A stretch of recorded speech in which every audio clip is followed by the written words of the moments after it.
ఓం శ్రీ గురుభ్యో నమః. ఓం శ్రీ మాత్రే నమః. శని వక్రగతి 138 రోజుల పాటు జూలై 27వ తారీఖు నుంచి డిసెంబర్ 11వ తారీఖు వరకు కూడా శని వక్రగతి యొక్క ప్రభావం మేషాది ద్వాదశ రాశుల మీద ఏ విధంగా ఉండబోతుంది? శని ఆయుష్ కారకుడు, అంటే ఆయుష్ని ఇచ్చేవాడు ప్రధానంగా శని. పనులలో ఆలస్యం చేయకుండా, అంటే పనులలో ఆలస్యం చేసే గ్రహం ఏమిటి అంటే శని. అంటే శని వల్ల కొన్ని యోగాలు కూడా ఉంటాయి. అంటే చెడు యోగాలు ఉన్నాయి, మంచి యోగాలు ఉన్నాయి. అలానే శశి మహాపురుష యోగాలు ఉంటాయి.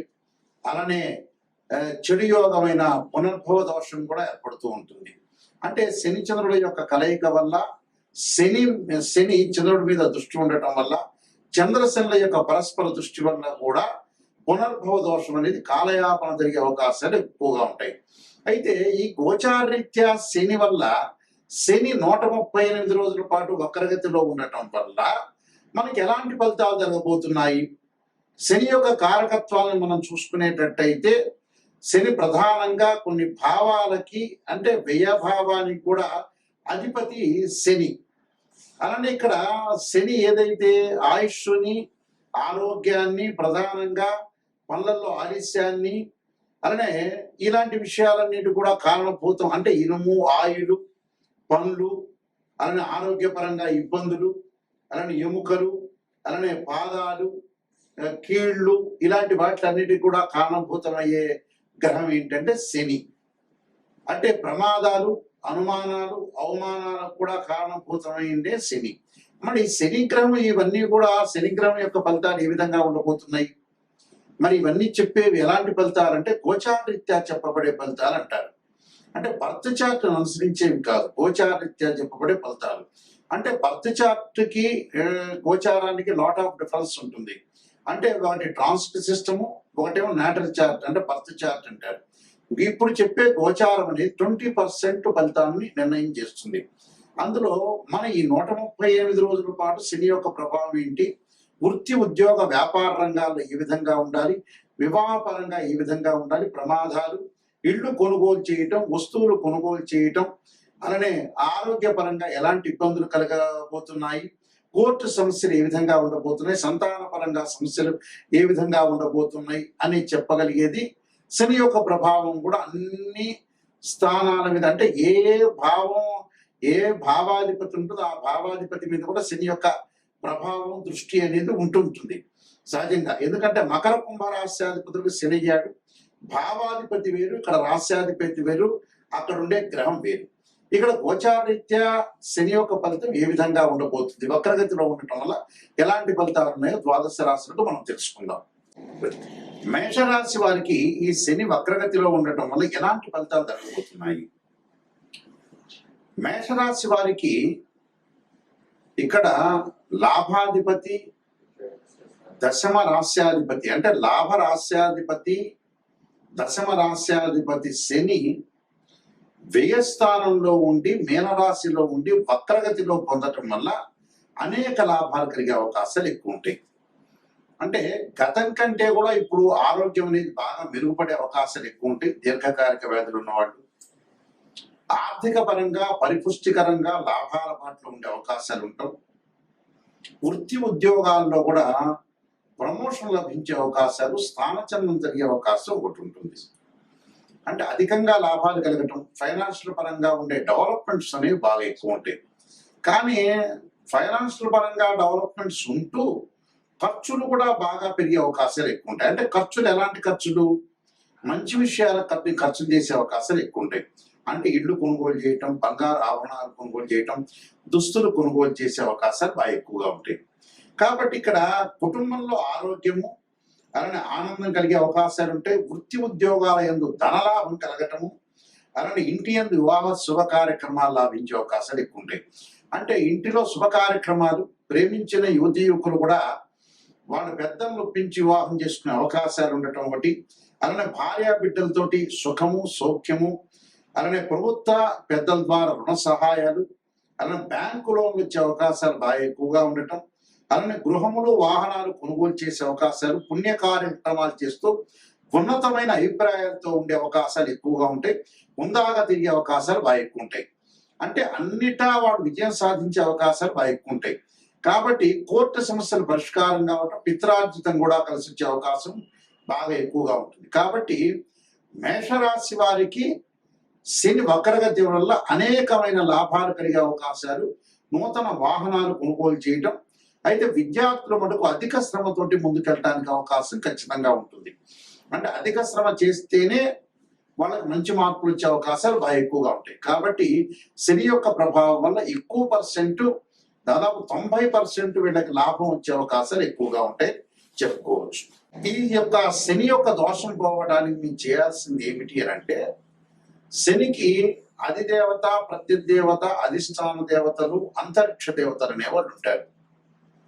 ఈ అంతరిక్ష దేవతలో శనికి ప్రధానంగా దక్షిణకాళి స్తోత్రాన్ని ఒక దేవాలయంలో, అంటే శివాలయంలో కానీ ఆంజనేయ స్వామి దేవాలయంలో కూర్చొని దక్షిణాకాళి యొక్క స్తోత్రాన్ని పాలన చేయడం చాలా మంచిది. దానితో పాటు శనికి అధిదేవత, ప్రత్యదేవతలు, అంతరిక్ష దేవతలు అనేవాడు ఉంటారు. కాబట్టి అంతరిక్ష దేవత దక్షిణకాళి స్తోత్రాన్ని పాలన చేయాలి. అలానే శనివారం రోజున కానీ ఆదివారం రోజు కానీ కాలభైరవాష్టకాన్ని చదువుకోవడం చాలా మంచిది. ఈ కాలభైరవాష్టకాన్ని చదువుకోవడం వల్ల మనకు మంచి జరిగే అవకాశాలు ఖచ్చితంగా ఉంటాయి. అలానే శనివారం రోజున, ఈ 138 రోజుల శనివారం, ఒక శనివారం రోజున నల్ల నువ్వులు బెల్లాన్ని కలిపి ఉండల్లాగా తయారు చేసి ఒక దేవాలయంలో ప్రధాన అర్చకులకు ఇస్తే, ప్రధాన అర్చకులు అందరికీ కూడా వితరణ చేసే అవకాశాలు ఖచ్చితంగా ఉంటాయి. దాంతో పాటు శనీశ్వర హోమము, అలానే 19,000 సార్లు శని జపాన్ని చేసుకోవడం కూడా చాలా మంచిది. అలానే ఆరోగ్యపరంగా ఇబ్బందులు కలుగుతున్న వ్యక్తులకి నువ్వుల నూనెతో శివుడికి అభిషేకం చేయటం ఒకటి. శరీరే జర్జరైపోతే వ్యాధిగ్రస్తే కలిబరి ఔషధం జాహ్నవీతోయం వైద్యో నారాయణ హరి మంత్రాన్ని చక్కగా చదువుకోవాలి. నీలాంజన సమాభాసం లైపుత్రేమాకృజం ఛాయా మార్తాండ సంభూతం తం నమామి శనీశ్వరం అనే మంత్రాన్ని చక్కగా చదువుకోవటం. అలానే నల్ల నువ్వులు, అలానే నల్లని వస్త్రము, నల్లని గొడుగు, నల్లని చెప్పులు, నల్లని మేకు దానం చేయటం వల్ల కూడా శని యొక్క దోషం పోయే అవకాశాలు ఖచ్చితంగా ఉంటాయి. కాబట్టి తప్పకుండా ఈ శని యొక్క పరిహారాలు చేసుకొని ముందుకు వెళ్ళాలి. దాంతో పాటు ఇవన్నీ కూడా గోచారరీత్యా చెప్పబడే ఫలితాలు అంటారు. గోచారం ఎప్పుడూ కూడా ఈ 138 రోజుల పాటు వృత్తిపరంగా ఎలా ఉంటుంది, ఉద్యోగపరంగా ఎలా ఉంటుంది, వ్యాపార పరంగా ఎలా ఉంటుంది, ఎలాంటి నిర్ణయాలు తీసుకోవాలి, ఎలాంటి నిర్ణయాలు తీసుకుంటే మనకు మంచి జరుగుతుంటుంది, ఎలాంటి చెడు ఫలితాలను మనం ఎలా ఓవర్కమ్ చేస్తాం అనేది తెలుసుకోవాలి. అలానే విద్యార్థులకు ఎలా ఉండబోతుంది, మరి విద్యార్థులు ఎలాంటి నిర్ణయాలు తీసుకోవాలి, స్త్రీలు ఎలాంటి నిర్ణయాలు తీసుకోవాలి, కోర్టు సమస్యలు ఏంది, భూములు, రైతులు, పొలాలు కొనుగోలు చేయటం, అలానే కోర్టు సమస్యలు రాకుండా, పోలీస్ స్టేషన్ సమస్యలు రాకుండా ఎలాంటి తగు జాగ్రత్తలు తీసుకోవాలి.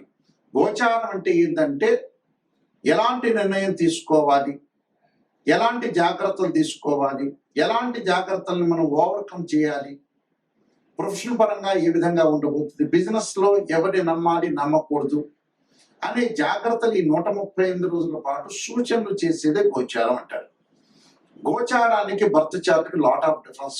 బర్త్ చార్ట్ అంటే ఏంటంటే 80% name, date of birth, time, place of birth తీసుకుని మ్యాథమెటికల్ క్యాల్కులేషన్ వేసి 16 లగ్న కుండల్ని మనం చూసుకున్న తర్వాత దాన్ని ఆ 16 లగ్న కుండలని దశలు, అంతర్దశలు, సూక్ష్మ దశలు, ప్రాణదశల్ని మనం అనాలిసిస్ చేసి, అలానే వివాహ పరంగా ఏ విధంగా ఉండబోతుంది, ఎప్పుడు వివాహం జరగబోతుంది, ఉద్యోగ పరంగా ఎలా ఉండబోతుంది, ఫైనాన్షియల్ పరంగా ఎకనామిక్ గ్రోత్ ఎలా ఉండబోతుంది, లైఫ్ ని ఎలా ఎన్హాన్స్ చేసుకోవాలి, వివాహం ఎప్పుడు అవుతుంది, వైఫ్ అండ్ హస్బెండ్ రిలేషన్ లో ఏ విధంగా ఉండబోతుంది, మన జీవితంలో ఎలాంటి నిర్ణయాలు తీసుకోవాలి, ఎప్పుడు బాగుంటుంది, ఏ దశలు కలిసి వస్తాయి, ఏ దశలు కలిసి రాదు, సంతాన సమస్యలు ఏంటి, సంతానం గురించి ఏంటి, అంటే ఓవరాల్ గా ప్రతి విషయం కూడా బర్త్ చార్ట్ ద్వారా లైఫ్ లాంగ్ యొక్క ప్రొటెక్షన్ అనేది వస్తుంది. దీనికి ఏమిటి, ద్వాదశ భావాధిపతులు వేరు, రాష్ట్రాధిపతులు వేరు. ఎక్కడైతే ఆ గడిలో ఆ రాశిచక్రంలో మేషాది రాశుల్లో ఎక్కడెక్కడ ఏ గ్రహం ఉంది అంటే, భావాధిపతులు అంటే ఏంటంటే ఓనర్, ఇంటి ఓనర్, రాష్ట్రాధిపతి అంటే బిల్డర్, ఆ ఇల్లు కట్టించిన వాడు. అలానే ఇక్కడ ఆ గ్రహం ఏ స్థానాల్లో ఉందో ఆ స్థానాన్ని టెనెంట్ అంటారు, అంటే అద్దెకున్నవాడు అని అర్థం. అలాగా దాని యొక్క దృష్టి ఏంటి, అంటే భావాధిపతులు అంటే ఏంటంటే ఎవరైతే జన్మ లగ్నంలో జన్మిస్తారో ఆ లగ్నానికి అధిపతి ఎవరంటే తనుభావం అంటారు. తనుభావానికి రవి అధిపతి, ద్వితీయ భావానికి గురువు, తృతీయ భావానికి కుజుడు, చతుర్థ భావానికి ఇక్కడ చంద్రుడు బుధుడు అని, పంచమ భావానికి కుజుడని అంటే పంచమ భావానికి గురువు అని, అలానే షష్టమ భావానికి కుజుడని అంటే షష్టమ భావానికి కుజుడు శని, పంచమ భావానికి వచ్చేటప్పుడు గురువు, చతుర్థ భావానికి చంద్రుడు బుధుడు, ఇవి భావాధిపతులు. అలానే వ్యయాధిపతి శని. అంటే మనం ప్రతిదీ కూడా భావాధిపతులే కాకుండా రాశ్యాధిపతులు, ఆయా గ్రహాలు ఏ రాసుల్లో ఉన్నాయో కూడా మనం చూసుకొని ముందుకు వెళ్ళాలి. ఒక వివాహం కాలేదు అని అంటే ఒక మనిషికి రాశిచక్రము, నవాంశము, భావచక్రము, దశలు, అంతర్దశలు, వృత్తిపరంగా ఫైనాన్షియల్ పరంగా డెవలప్మెంట్ లేదు అంటే రాశిచక్రము, దశమాంశము, భావచక్రము, దశలు, అంతర్దశలు చూడాలి. అంటే ఏ లగ్నానికి ఏ దశలు అంతర్దశలు కలిసి వస్తాయి అనేది కూడా చూడాలి. ఇలాగా చాలా మంది కూడా ఏం చేస్తారంటే ఒక ఆస్ట్రాలజర్ని అప్రోచ్ అయినప్పుడు ఏదో చెప్పండి గురువు గారు, నా పాజిటివ్ చెప్పండి అనే వాళ్ళు చాలా మంది ఉంటారు. నిజంగా పాజిటివ్ అనేది కాదు, ఫస్ట్ నెగిటివ్ తెలుసుకున్న తర్వాత పాజిటివ్. నిజం అనేది నిప్పు లాంటిది, అసత్య దూరం అంటే సత్య దూరం అని అర్థం.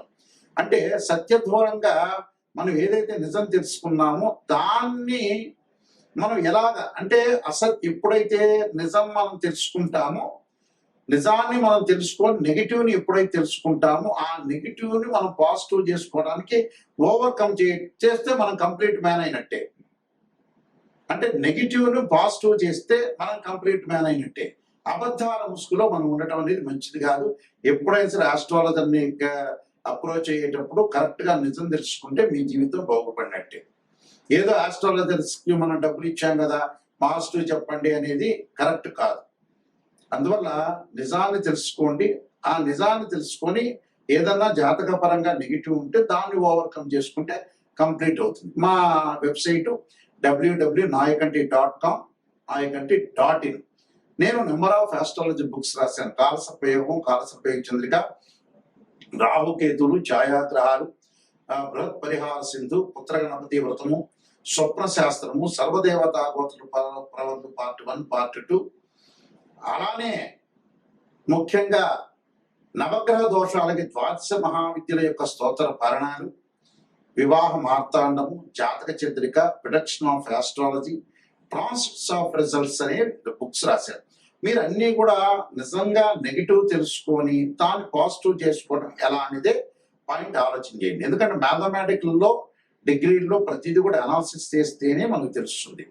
గోచారం అనేది 20% సపోర్ట్. ఈ 135 రోజుల పాటు ఎలాంటి సూచనలు, ఎలాంటి నిర్ణయాలు తీసుకోవాల్సిన అవసరం ఉంటుందనేది చూసుకోవాలి. ఎందుకంటే గోచారిత్య శని, ఎల్నాటి శని ప్రభావం, అలానే అర్ధాష్టమ శని, అష్టమ శని, కంటక లేదా పొంగు శనిలు ఏ విధంగా ఉండబోతున్నారు, ఎలాంటి పరిహారాలు చేసుకోవాలి అంటే నేను చెప్పిన పరిహారాలన్నీ కూడా మీరు చేసుకుని ముందుకెళ్తే మీకు మంచి జరిగే అవకాశాలు ఖచ్చితంగా ఉంటాయి.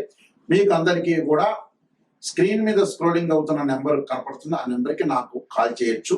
మీ అందరికీ కూడా పరమేశ్వరుడి యొక్క కరుణాకటాక్షం ఉండాలని ఆశిస్తూ సర్వే జనా సుఖినో భవంతు.